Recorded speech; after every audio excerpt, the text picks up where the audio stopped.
তো জানো আমার বাবা আজ 3 দিন হলো নেই আর। তো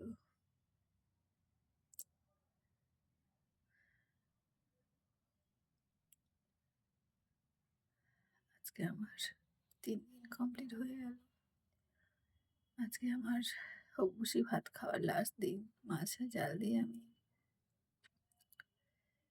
বসে ভাত খেতে বসেছি। কালকে আমার বাবার শ্রাদ্ধের কাজ করব। আমি তো মেয়ে, 3 দিনে কাজ আমার। কালকে আমার বাবার শ্রাদ্ধের কাজ। কিভাবে বাবা মারা চলে যায় বলো তো? আমরা বুঝতেই পারি না। বাবা মারা থাকতে আমরা তাদের যত্ন করতে পারি না। আজকে আমি বুঝতে পারছি কতটা কষ্ট, কতটা মানসিক যন্ত্রণা। বাবা মা থাকতে সবাই বাবা মাকে ভালোবাসা আদর যত্ন করিয়ে দিও। ভাত আতপ চালের মালসা জাল দিয়েছি।